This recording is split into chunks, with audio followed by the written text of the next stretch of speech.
প্রবাসী বাংলাদেশিদের পাঠানো রেমিটেন্স দেশের অর্থনীতিকে সচল রাখে। মনে রাখবেন, বৈধ ও নিরাপদ অভিবাসন আপনার নিরাপত্তা নিশ্চিত করে। অভিবাসন সংক্রান্ত তথ্য, পরামর্শ, কাউন্সেলিং, দিক নির্দেশনা, রেফারেল, প্রশিক্ষণ ইত্যাদি সকল কিছু নিয়ে আপনার পাশে আছে অভিবাসী তথ্য কেন্দ্র বা MRC বাংলাদেশ। গণপ্রজাতন্ত্রী বাংলাদেশ সরকার ও ICMPD এর তত্ত্বাবধানে MRC বাংলাদেশ অভিবাসন প্রত্যাশী বা বিদেশ ফেরত বাংলাদেশিদের জন্য এ সকল সেবা দিয়ে যাচ্ছে সম্পূর্ণ বিনামূল্যে। তাই সঠিকভাবে অভিবাসনের সিদ্ধান্ত নিতে আজই যোগাযোগ করুন। MRC ঢাকা অফিস, প্রবাসী কল্যাণ ভবন, 71 থেকে 72, পুরাতন elephant road, Dhaka 1000। MRC Comilla অফিসের ঠিকানা জেলা কর্মসংস্থান ও জনশক্তি অফিস, 25 চান্দলা হাউস, বাগিচাগাঁও, কুমিল্লা। চলে আসুন রবি থেকে বৃহস্পতিবার সকাল 9টা থেকে 5টা। ফোন ঢাকা অফিস 017306666936 এবং কুমিল্লা অফিস 017130863330। MRC বাংলাদেশ, অভিবাসন সিদ্ধান্তে তথ্য সহায়তা, জনস্বার্থে MRC বাংলাদেশ ও ICMPD।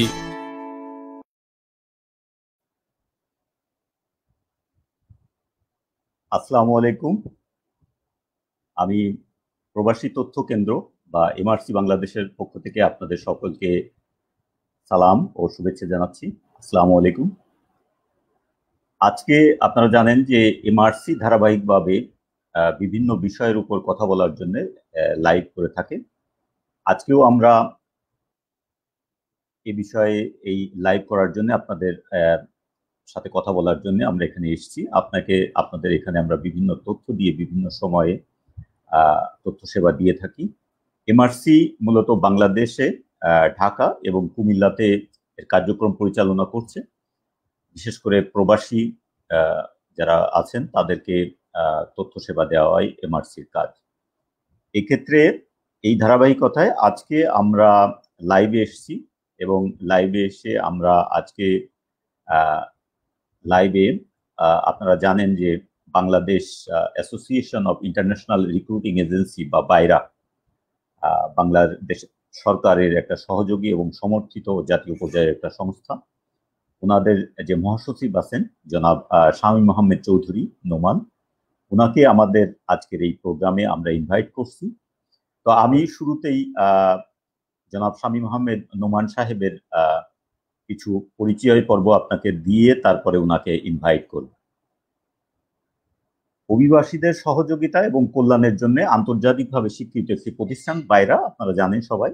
দেশের দক্ষ, প্রতিষ্ঠিত এবং প্রযুক্তিগতভাবে শিক্ষিত জনশক্তির জন্য কাজের ক্ষেত্রে সম্প্রসারণ করাই এর মূল লক্ষ্য। বর্তমানে আনুমানিক প্রায় 1300 সদস্য সংস্থার মাধ্যমে বাইরার কার্যক্রম পরিচালিত হচ্ছে। এই কার্যক্রমকে সুশৃঙ্খল ও গতিশীল রাখতে অগ্রণী ভূমিকা পালন করতে হয় সংগঠনের মহাসচিবদের। বর্তমানে সেই দায়িত্বটি নিষ্ঠার সঙ্গে পালন করছেন জনাব শামীম আহমেদ চৌধুরী নোমান। উনি আমাদের আজকের অতিথি। ওনার সম্পর্কে আরো একটু বলি, উনি হচ্ছেন দীর্ঘ 4 দশক ধরে এই অভিবাসন ব্যবসার সঙ্গে সম্পৃক্ত। 1995 সাল থেকে এখন পর্যন্ত তিনি সাদিয়া ইন্টারন্যাশনালের স্বত্বাধিকারী হিসেবে নিরাপদ অভিবাসনের ক্ষেত্রে উল্লেখযোগ্য ভূমিকা রেখে চলেছেন। এর আগে 10 বছর উনি আল নাদিয়া ওভারসিজের সদস্য হিসেবে দায়িত্ব পালন করেছেন। জনাব শামীম আহমেদ চৌধুরী 1981 সালে জগন্নাথ কলেজ থেকে BSc ডিগ্রি অর্জন করেন। সেন্ট্রাল ল কলেজ থেকে উনি আইন বিষয়ে কিছুদিন পড়াশোনা করেছেন এবং 1985 সালে institute of business administration IBA থেকে ব্যবসা প্রশাসনে উনি ডিপ্লোমা কোর্স সম্পন্ন করেন। ওনার এই লং এক্সপিরিয়েন্সে উনি বাংলা, ইংরেজি ছাড়াও হিন্দি, আরবি ও তামিল ভাষায় পারদর্শী। আজকে আমাদের এই সেশনে অভিবাসন খাত সংশ্লিষ্ট বিভিন্ন বিষয়ে নিজের ব্যবহারিক অভিজ্ঞতা শেয়ার করবেন জনাব শামীম আহমেদ চৌধুরী। আশা করি আপনারাও এই আলোচনায় অংশ নেবেন এবং নিজেদের জানাকে আরো সমৃদ্ধ করবেন। আমন্ত্রণ জানাচ্ছি আমি আজকের অতিথি, বাইরা Bangladesh association of international recruiting agency বা বাইরার মহাসচিব জনাব শামীম আহমেদ চৌধুরীকে। আসসালামু আলাইকুম। স্বাগত আমাদের আজকের এই লাইভ প্রোগ্রামে। ধন্যবাদ আপনাকে। কেমন আছেন? Alhamdulillah. Thank you very much. Apnake, it's a great pleasure জি ভালো আছি having me here and giving me the opportunity to represent আমি our আমি মনে sector. হয় আপনার সব পরিচয়, হ্যাঁ সব পরিচয় আমি মনে হয় ঠিকভাবে দিতে পারি নাই। আমি মনে করি অনেক বেশি দিয়ে ফেলেছেন। আমি অত পরিচিত পাওয়ার যোগ্য ব্যক্তি নই, বাট হ্যাঁ অলমোস্ট 40 বছর ধরে এই সেক্টরের সাথে সম্পৃক্ত। সেভাবে ক্ষুদ্র কিছু জ্ঞান অর্জন করেছে এই সেক্টরে ফিল্ডে কাজ করতে গিয়ে, এবং আপনাদের সহযোগ সকলের সহযোগিতা এবং স্নেহ আমার মনে হয় আমরা এত দূরে আসতে পেরেছি। তবে আমাদের অনেক দূর পথ যেতে হবে। এটি হলো কথা যে আমাদের এই সেক্টরকে কিভাবে আমরা সামনের দিকে নিয়ে যাব, যে সেক্টরের মাধ্যমে বছরে 7 থেকে 8 লক্ষ কর্মী বিদেশে গমনের যে বহির্গমন আপনার কি বলি আমরা যেটি ওভারসিজ এমপ্লয়মেন্ট, যে বিদেশে যে যাদের কর্মের সংস্থান করা হয়, সেটি সেক্টরের আমাদের প্রায় এখন অলমোস্ট 1500 লাইসেন্স আছেন, তাদের মাধ্যমে এটি করা হয়। উই হ্যাভ মেনি চ্যালেঞ্জেস, আমাদের অনেক চ্যালেঞ্জ আছে। আমরা আমরা চেষ্টা করছি আস্তে আস্তে কিভাবে। আপনি জানেন যে সেক্টরটি শুরু হয়েছিল 76-78-এ, তখন মাত্র 4-5 হাজার লোক যেত সেখানে। এটি এখন একটি মহাযজ্ঞ, আপনি বলতে পারেন যে বছরে 8 থেকে 10 লক্ষ লোকের কর্মসংস্থান হচ্ছে এই সেক্টরের মাধ্যমে। আমাদের একটি মন্ত্রণালয় হচ্ছে, স্পেশালাইজ মন্ত্রণালয়, যেটিগুলো আমরা এক্সপার্টিয়েট ওয়েলফেয়ার, আপনার ওভারসিজ এমপ্লয়মেন্ট। আমাদের ব্যুরো আছে, তার আন্ডারে BMET, bureau of employment and training. আর বাইরা একমাত্র সংগঠন এই সেক্টরে approved by the commerce ministry, আমরা কমার্স নিবন্ধিত এবং approved by our expertise ministry. আমাদের সকল লাইসেন্স হোল্ডাররা এই বাইরার মেম্বার, ইটস এ ম্যান্ডেটরি। যিনি লাইসেন্স গ্রহণ করবেন তাদেরই বাইরার মেম্বারশিপ নিতে হবে। সো সেই ক্ষেত্রে বাইরার দায়িত্ব, আমি বলবো responsibility is quite big to monitor আমাদের রেসপেক্টেড কলিগ যারা আছেন এই সেক্টরকে কিভাবে আরো ফ্লারিশ করা যায়, কিভাবে মাইগ্রেন্টস ওয়ার্কারের সেফটি সিকিউরিটি জব সাইটে আরো এনশিওর করা যায়। So we have plenty of things to do. আমরা সেখানে আপনাদের সহযোগিতায়, মন্ত্রণালয়, সরকারের সহযোগিতা এবং বিদেশে যে আমাদের দূতাবাসগুলো আছে তাদের সহযোগিতা আমরা সাধ্যমতো চেষ্টা করে যাচ্ছি। But we have lot of মানে আমি বলবো যে আমাদের আশানুরূপ আমরা হয়তো সেই ফলটি এখন অর্জন করতে পারিনি। we have challenges, we have loopholes, we have আমাদের যে অবস্টাকলগুলো আছে, আমরা চেষ্টা করছি সম্মিলিতভাবে সেগুলোকে কিভাবে আমরা সামনের দিকে উত্তরণ ঘটাতে পারি। এখানে কিন্তু সবাইকে দায়িত্ব পালন করতে হবে, শুধু রিক্রুটিং এজেন্সি একার দায়িত্ব নয়। বিশেষ করে আজকে আপনার যে অনুষ্ঠানের মাধ্যমে আমাদের যে বিদেশগামী কর্মী ভাইরা যদি দেখে থাকেন, আমি বিনার সাথে তাদেরকে কিছু বলতে চাই। সেটি হলো, আপনি বিদেশ যেতে চান, আমরা সার্ভিস প্রোভাইডার, এটি কিন্তু আমাদের দুটি কাজ। আমরা এটি হলো আমাদের এক ধরনের, it's a kind of my profession. আমি এটি থেকে রুজি রোজগার করি, আমি এটি আমার ফ্যামিলি এবং আমার সংসার চালাবার অর্থ আমি আহরণ করি, এটি আমার প্রফেশন হিসেবে নিয়ে গেছি।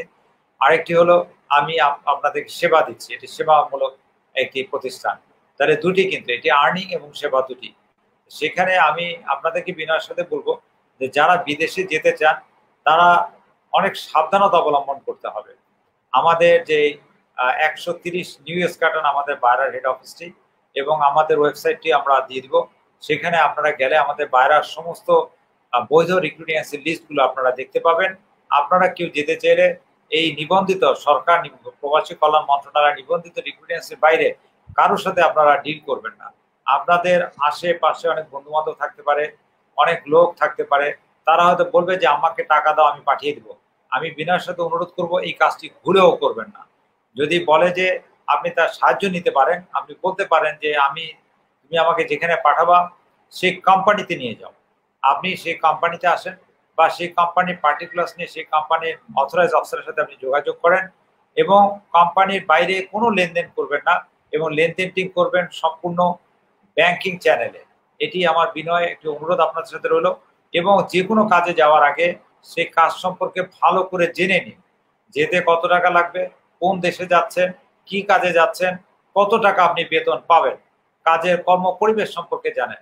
এগুলো আপনি ভালো করে যাচাই বাছাই করবেন। আর বাকি যেগুলো আছে যে আপনাকে কাজের দক্ষতা অর্জন করতে হবে, যেই দেশে যাবেন সেই দেশের ভাষা শিখতে হবে। এবং বিদেশ কিন্তু খুব কষ্টের জায়গা, বিদেশ কিন্তু খুব আরামের জায়গা নয়, এটি আমাদেরকে রিয়ালাইজ করতে হবে। এবং ওইখানে অ্যাডাপ্টেবিলিটি আছে, এক রকমের এক এক দেশে এক রকম ওয়েদার আছে, ফুড হ্যাবিট ডিফারেন্ট। সুতরাং এগুলি কিন্তু আমাদের সবাইকে অ্যাডাপ্টেবিলিটির বড় প্রশ্ন আছে। তো আমি এই কথাগুলো শুরুতে এই জন্য বললাম যে অনেকেই হয়তো আছেন যারা বিদেশে যেতে চান, যাওয়ার জন্য হয়তো মনস্থির করেছেন বা ফ্যামিলিগতভাবে সিদ্ধান্ত নিয়েছেন। তাদের উদ্দেশ্যে কথাটি বললাম যে আপনারা যাবার আগে ভালো করে ভেবে দেখুন যে বেতনে যাচ্ছেন সেই বেতনটি আপনার পোষাবে কিনা। কারণ অনেকে আছেন যে বেতনে যাচ্ছেন তার চেয়ে বেতন বাংলাদেশে যদি উনি কাজ করেন তার চেয়ে বেশি বেতন আহরণ করার সুযোগ আছে আমাদের এখন বর্তমানে। সুতরাং আমি বারে বারে বলবো যে যাওয়ার আগে আপনি ভালো করে চিন্তা ভাবনা করুন যে যেখানে যেতে চাচ্ছেন সেই বেতনে আপনার পোষাবে কিনা, আপনি যাবেন কিনা। যাওয়ার পরে কোনো সমস্যা বা আপনি যদি রিফিউজ করেন তখন কিন্তু যা হবার, যেই অর্থনৈতিক যে ক্ষতিটি হওয়ার সেটি কিন্তু হয়ে যায়, সেটি কিন্তু আর ফেরত বা সেই জায়গাটায় ফেরত আসাটা কষ্টকর। ধন্যবাদ জি, আপনি এবার থ্যাংক ইউ। জি ধন্যবাদ, আপনি চমৎকার করে বলছেন। আসলে আমরা এমআরসিও একই বিষয়গুলোই সাধারণত মাইগ্রেন্টদের ওয়ার্কার যারা আছেন, যারা বিদেশে যাওয়ার জন্য চেষ্টা করতেছেন, তাদেরকে বিভিন্নভাবে অ্যাওয়ার করার চেষ্টা করছি। আমরা এখন একটু প্র্যাকটিক্যাল যেই সিচুয়েশনটার মধ্যে এখন আছি আমরা সেটা নিয়ে কিছু প্রশ্ন করব আপনাকে। যেমন হলো, আপনি জানেন যে করোনা পরিস্থিতির কারণে শুধু বাংলাদেশ না, সারা পৃথিবীতেই মাইগ্রেশন সেক্টরে এক ধরনের প্রভাব পড়ছে এবং সেটা খুব ভালো প্রভাব না। আমরা বাংলায় যদি বলি যে এক ধরনের ধস নেমেছে, বাংলাদেশেও তার প্রভাব মোটামুটি আমরা দেখতে পাচ্ছি। চাকরি হারিয়ে অনেক কর্মী দেশে ফেরত এসেছে, 6-7 মাস ধরে কেউ দেশ থেকে যেতে পারছে না, আবার অনেকের ভিসা করা ছিল কিন্তু তারপরেও তারা যেতে পারছে না। তো এই শ্রম বাজার কবে নাগাদ উন্মুক্ত হওয়ার সম্ভাবনা আছে বলে আপনি মনে করেন? এবং আদৌ কি আসলে আগে যেইভাবে শ্রম বাজারটা ছিল আদৌ কি সেই জায়গায় যাবে কিনা, কিভাবে এটার উত্তরণটা হবে আসলে? ধন্যবাদ মহাশয়, আপনি খুব একটা গুরুত্বপূর্ণ প্রশ্ন করেছেন। যে বিকজ আমরা যেটি বলি শ্রম বাজারটি হলো আমরা ফরেন এমপ্লয়মেন্ট যেটিকে বলছি এবং ফরেন রেমিটেন্স যে কথাটি আমরা প্রায়ত ব্যবহার করে থাকি, that is one of the backbone of the nation. $18 billion আসে হচ্ছে এই সেক্টর থেকে। তার মানে আমরা বুঝতে পারছি, এবং 7 থেকে 8 লাখ লোকের কর্মসংস্থান হয়ে থাকে এই সেক্টরের মাধ্যমে, হুইচ ইজ এ হিউজ একটি দেশের ইকোনমি, সোশিও কালচার ডেভেলপমেন্টের জন্য বিশাল ভূমিকা রাখে। বর্তমানে যে কথাটি আপনি অবতারণা করেছেন যে কোভিড-19 মহামারী, এটি আসলে শুধু বাংলাদেশ নয়, সারা বিশ্বকে কাঁপিয়ে তুলেছে এবং সারা বিশ্বই এর এই যে কোভিডের যে প্রভাব সেটির কারণে কিন্তু বিধ্বস্ত। সব দেশের ইকোনমি কিন্তু বিধ্বস্ত, আমরাও এর বাইরে নই। অবভিয়াসলি এই কোভিড পরবর্তী পর্যায়ে শ্রম বাজারটি আবারও আগের মতো ফিরে আসবে কিনা বা কবে আসবে, এটি কিন্তু একটি বড় প্রশ্ন, বড় চ্যালেঞ্জ আমাদের সামনে। কারণ এই পোস্ট কোভিডের পরেই কিন্তু ডিপেন্ড করবে প্রত্যেকটা দেশের আর্থিক অবস্থার, অর্থনৈতিক অবস্থার উপরে তারা তাদের কি পরিমাণ লোক লাগবে। কারণ কোভিডের আগে এক রকমের সিনারিও ছিল, কোভিডের পরবর্তীতে প্রত্যেকটি দেশ কিন্তু এই ব্যাপারে তাদের ফাইন্যান্সিয়াল মেটারগুলোতে তারা কিন্তু অনেকটাই মানে তারা, আমরা বলবো যে অনেকটাই তারা অনেক প্রজেক্টই আছে যেখানে তারা প্রায়োরিটি বেসিসে যাবে যে কোনটা এখন দরকার, কোনটা দরকার নাই। এই ফাইন্যান্সিয়াল কনস্ট্যান্টের কারণে কিন্তু এরকম কিছু ডিসিশন হবে। সেখানে হয়তো আমরা জব মার্কেটে আগের তুলনায় আমাদের জবের হার কিছুটা কমবে, এটি স্বাভাবিক, এটি আমাদেরকে মেনে নিতে হবে। কিন্তু প্রশ্নটি হচ্ছে এতে আমাদের ডিসহার্টেন বা আমি বলবো যে আমাদের এটি নিয়ে নিরাশ হওয়ার কোনো কারণ নেই। কারণ আমাদের দেশে প্রচুর চাকরি করবার সুযোগ আছে। মাননীয় প্রধানমন্ত্রী নিজেও বলেছেন যে আমাদের দেশে যে পরিমাণ আপনার মেগা প্রজেক্ট এখন চলছে, আমাদের দেশে 6 থেকে 8 লক্ষ লোক, বিদেশি লোক আমাদের দেশে চাকরি করছেন। তার মানে আমরা শুধু কর্মী বিদেশি প্রেরণ করি না, আমরা কিন্তু আরেক দিকে আমরা কিন্তু একটি এমপ্লয়মেন্ট কান্ট্রি অলসো, যেখানে বিদেশি লোকরা আমাদের এখানে চাকরি করছেন। তার মানে হচ্ছে যাদেরকে আমরা যে জায়গায় চাকরিতে নিচ্ছি সেই জায়গাটায় আমাদের দেশের সেই স্ট্রাকচারের কর্মী বা সেই লেভেলের কর্মী আমরা গড়ে তুলতে পারিনি বলে আমরা সেই জন্য ওই মার্কেটগুলোতে আমাদের ওই কাজগুলোর জন্য আমরা এখনো বিদেশি কর্মী নির্ভর হয়ে আছি। তার মানে দেয়ার ইজ অপরচুনিটি, আমাদের এখানে কিন্তু জবের অপরচুনিটি আছে।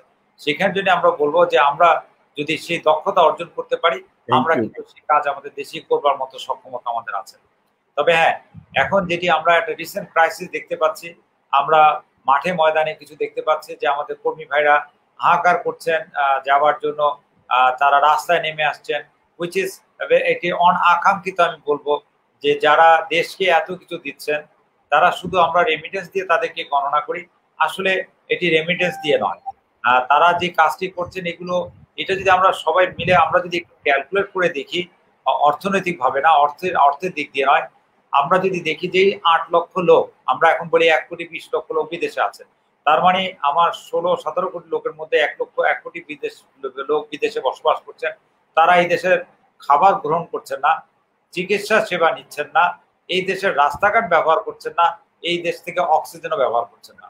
তার মানে এই যে ঘনবসতি একটা দেশ থেকে 1 কোটি লোক তারা বাইরে আছেন, আমরা যারা এই দেশে বসবাস করি তার জন্য রাস্তাটি ছেড়ে দিয়েছেন, চিকিৎসা ব্যবস্থাটি ছেড়ে দিয়েছেন, আমাদের খাদ্যের জায়গাটি করে দিয়েছেন। তাহলে আমরা যদি এই সামাজিকভাবে এগুলো সব ক্যালকুলেট করে দেখি এবং সেই সাথে তাদের কষ্টার্জিত মুদ্রা যেটি আয় করে আমাদের সোসাইটিকে দিচ্ছেন, তার ফ্যামিলির মাধ্যমে দেশে যে উন্নতিটি হচ্ছে সেটা যদি আপনি করেন, আপনি এটা কোনো কিছুর সাথে কম্পেয়ার করতে পারবেন না তাদের এই স্যাক্রিফাইসটি। বাট আনফর্চুনেটলি আমরা এই হিরোদেরকে সেই পরিমাণ রেসপেক্ট আমরা দিতে পারিনি। এটি বলবো এটি আমাদের ব্যর্থতা। আমরা চেষ্টা করছি, সরকার আপনার চেষ্টা করছে যে এখন থেকে আমরা যেই ভুল আগে হয়েছে বা যেটি করা যায়নি সামনের দিকে আমরা তাদেরকে কিভাবে ফেসিলেট করতে পারি সেই প্রক্রিয়াটি চালু আছে এবং সেটি চেষ্টা করা হচ্ছে। যে জিনিসটি হঠাৎ করে হয়েছে যে আমরা গত সেপ্টেম্বর মাসের শেষের দিকে এসে দেখলাম, কারণটি হয়েছিল যে পূর্ব কোনো পরিকল্পনা ছিল না, যে আসলে কোভিড এর কারণে আমাদের সবকিছু শাটডাউন ছিল এবং উই আর নট এক্সপেক্টিং যে কবে খুলবে এই ধরনের কোনো নির্দিষ্ট তারিখ আমরা পাচ্ছিলাম না। পরবর্তীতে হঠাৎ করে আমরা দেখলাম যে গত মাসের শেষের দিকে it is a very positive sign. আপনি যেটি বলছেন যে আমরা শ্রমবাজারটি কবে খুলবে, সেই কারণে আমি বলছি these are the positive sign. গভর্নমেন্টের অক্লান্ত প্রচেষ্টায় আমরা দেখতে পেয়েছি যে সৌদি আরব আমাদের বৃহৎ শ্রমবাজার, যেখানে বছরে 5 লক্ষ লোকের কর্মসংস্থান হয়ে থাকে।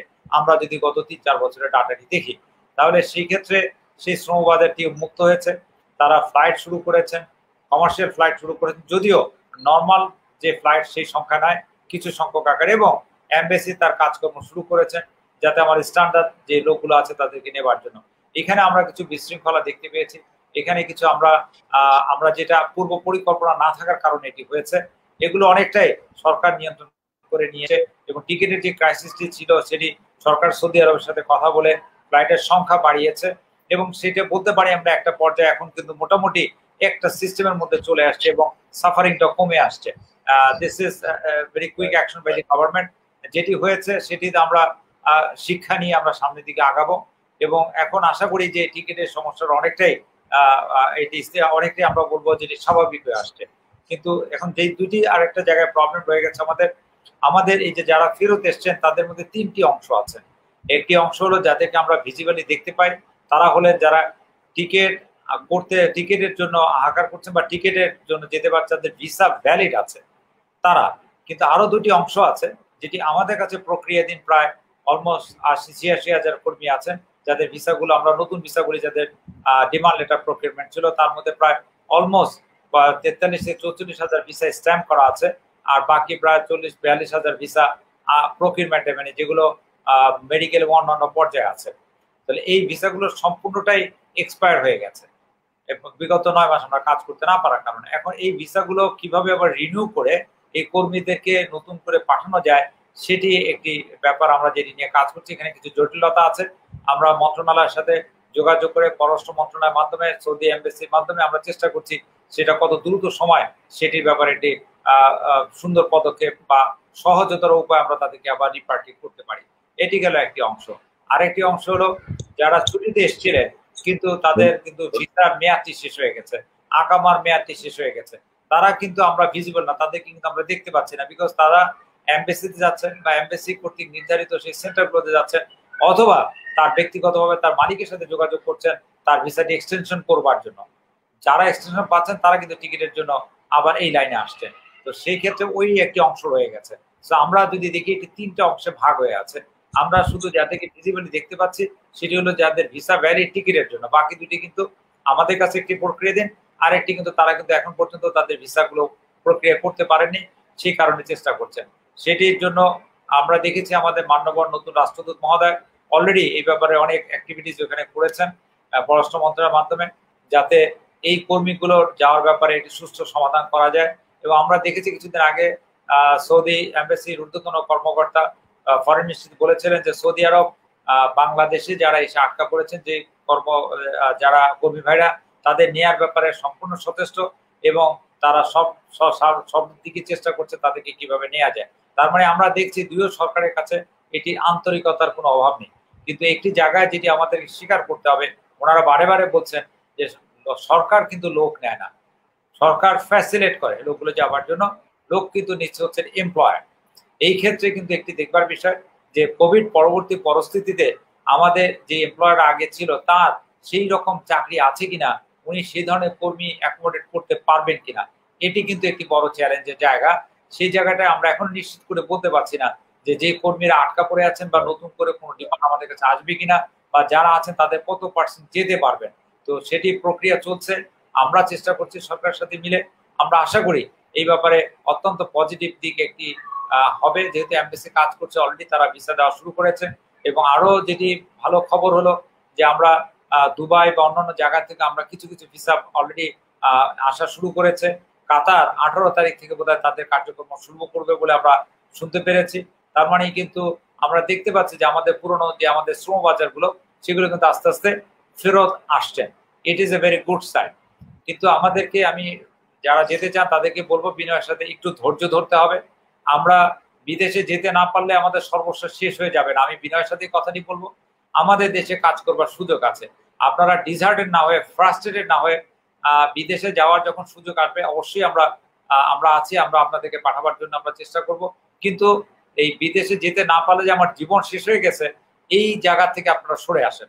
কারণ দেশে আপনি দেখেন আপনার কাজ করবার কিন্তু প্রচুর সুযোগ রয়ে গেছে, সরকার আপনার পাশে আছে, বিভিন্ন প্যাকেজ সরকার 700 কোটি টাকার লোন প্যাকেজ করেছেন, সেটিকে আরো সহজতর করা হচ্ছে যে আপনি সেই প্যাকেজটি কিভাবে পেতে পারেন। তাহলে আমরা আশা করি যে আমরা সবাই মিলে একটু ধৈর্য ধরি এবং আমরা আমাদের বিশ্বাস রাখি যে আমরা ইনশাল্লাহ মাননীয় প্রধানমন্ত্রীর নেতৃত্বে যেভাবে কাজ হচ্ছে আমরা এর একটা সুষ্ঠু সমাধান অচিরেই পাবো। ধন্যবাদ। ধন্যবাদ। জি ভাই, ধন্যবাদ। আমরা এতক্ষণ খুব শেষের দিকে আমরা অনেক আশার কথা শুনছি। আমরা মনে হয় আজকের আলোচনার একেবারে শেষ পর্যায়ে এসে পৌঁছে গেছি। আমরা এতক্ষণ কথা বলছিলাম, আজকে আমাদের অতিথি ছিলেন জনাব শামীম আহমেদ চৌধুরী। উনি বাইরার মহাসচিব হিসেবে দায়িত্ব পালন করছেন, বাইরা Bangladesh association of international recruiting agency. তো আমি এই পর্যায়ে শামীম আহমেদ আপনাকে ধন্যবাদ জানাচ্ছি আজকের এই প্রোগ্রামে আমাদের সাথে জয়েন করার জন্য। আপনি অনেক মূল্যবান, আপনি আমাদেরকে সময় দিয়েছেন, এরপর এই জন্য এমআরসির পক্ষ থেকে আপনাকে জি please. I am sorry for the interruption. আমি বিনয়ের সাথে একটা জিনিস কথা বলতে চাই। দেখেন, আমরা একটি কিন্তু যুদ্ধের মধ্যে দিয়ে যাচ্ছি, এটিকে বলে কোভিড মহামারী, ওয়ার এগেইনস্ট দি কোভিড মহামারী। সো আমরা এই জায়গাটার জন্য ভুলে না, আমরা শক্তভাবে, কঠোরভাবে, মাননীয় প্রধানমন্ত্রী কিন্তু বারে বারে বলেছেন, আজকে আমি ওনার একটি স্পিচ শুনছিলাম, আমরা স্বাস্থ্যবিধি যদি মেনটেন না করি তাহলে কিন্তু আমরা সমূহ বিপদের মধ্যে পড়বো। আপনার জীবনটি আপনার পরিবারের কাছে অত্যন্ত মূল্যবান। বিনয়ের সাথে বলবো যে আপনার জীবনটি আপনার পরিবারের কাছে সাংঘাতিক মূল্যবান। আপনি আপনাকে সুস্থ রাখুন, পরিবারকে সুস্থ রাখুন। আমরা ক্রাউড অ্যাভয়েড করি, আমরা প্রপার মাস্ক ব্যবহার করি, আমরা ঘনবসতি ঘন জায়গা যেখানে আছে সেখানে ক্রাউডের মধ্যে না যায়, এবং আরেকজনকে যিনি মাস্ক ব্যবহার করছেন না তাকে মাস্ক পরতে উদ্যত করি, এবং সবসময়ের জন্য আমরা হাত স্যানিটাইজ করি। আমরা এই স্বাস্থ্যবিধি, কারণ আপনি যারা বিদেশে যেতে চান, আপনি সুস্থ থাকলে বিদেশ যেতে পারবেন, আপনি অসুস্থ হলে কিন্তু বিদেশ যেতে পারবেন না। সুতরাং বিদেশ যাওয়ার জন্য রাস্তায় নেমে বা অমুক জায়গায় যে যদি আমরা যে গণজমায়েত করি, সেখানে কিন্তু আমরা এইটিকে সংক্রমণ থেকে বাড়িয়ে দেওয়ার জন্য ঝুঁকির দিকে নিয়ে যাচ্ছি। এটি আমরা করব না। আমরা যেন এই ব্যাপারে অধিক সচেতনতা অবলম্বন করি। আমাদেরকে আল্লাহ রাব্বুল আলামিনের সঙ্গে জড়িয়ে হতে হবে। আপনারা সুস্থ থাকুন, ভালো থাকুন। ধন্যবাদ জনাব শামীম আহমেদ চৌধুরী। আমাদের অতিথি ছিলেন, আমি যেমনটি বলছিলাম যে জনাব শামীম আহমেদ চৌধুরী, উনি মহাসচিব বাইরা। ধন্যবাদ আপনার মূল্যবান সময় আমাদেরকে দেওয়ার জন্য। আপনারা জানেন এমআরসি বাংলাদেশ মূলত অভিবাসন অভিবাসীদেরকে বিভিন্ন তথ্য সহায়তা এবং পরামর্শ প্রদান করে থাকে। আমরা আমাদের 2টা অফিস ঢাকা এবং কুমিল্লাতে আমরা বিভিন্নভাবে আপনাদেরকে আমাদের তথ্য সহযোগিতা দিয়ে যাচ্ছি। স্ক্রলে আমাদের ফোন নাম্বার এবং আমাদের একটা ফেসবুক পেজও আছে, আপনারা আমাদের এখানে জয়েন করতে পারেন। আমরা চেষ্টা করি বিভিন্ন সময়ে, বিশেষ করে অভিবাসন বিষয়ে আপডেট তথ্যগুলো আপনাদেরকে দেওয়ার জন্য। সবাইকে আজকে আমাদের এই প্রোগ্রামে জয়েন করার জন্য ধন্যবাদ। ধন্যবাদ জনাব Shamim Ahmed Chowdhury. Thank you very much. It's a pleasure talking to you. আসসালামু আলাইকুম। প্রবাসী বাংলাদেশিদের পাঠানো রেমিটেন্স দেশের অর্থনীতিকে সচল রাখে। মনে রাখবেন, বৈধ ও নিরাপদ অভিবাসন আপনার নিরাপত্তা নিশ্চিত করে। অভিবাসন সংক্রান্ত তথ্য, পরামর্শ, কাউন্সেলিং, দিক নির্দেশনা, রেফারেল, প্রশিক্ষণ ইত্যাদি সকল কিছু নিয়ে আপনার পাশে আছে অভিবাসী তথ্য কেন্দ্র বা এমআরসি বাংলাদেশ। গণপ্রজাতন্ত্রী বাংলাদেশ সরকার ও ICMPD এর তত্ত্বাবধানে এমআরসি বাংলাদেশ অভিবাসন প্রত্যাশী বা বিদেশ ফেরত বাংলাদেশিদের জন্য এ সকল সেবা দিয়ে যাচ্ছে সম্পূর্ণ বিনামূল্যে। তাই সঠিকভাবে অভিবাসনের সিদ্ধান্ত নিতে আজই যোগাযোগ করুন। এমআরসি ঢাকা অফিস, প্রবাসী কল্যাণ ভবন, 71 থেকে 72, পুরাতন elephant road, Dhaka 1000। MRC Comilla অফিসের ঠিকানা জেলা কর্মসংস্থান ও জনশক্তি অফিস, 25 চান্দলা হাউস, বাগিচাগাঁও, কুমিল্লা। চলে আসুন রবি থেকে বৃহস্পতিবার সকাল 9টা থেকে 5টা। ফোন ঢাকা অফিস 017306666936 এবং কুমিল্লা অফিস 01713086330। এমআরসি বাংলাদেশ, অভিবাসন সিদ্ধান্তে তথ্য সহায়তা, জনস্বার্থে এমআরসি বাংলাদেশ ও ICMPD।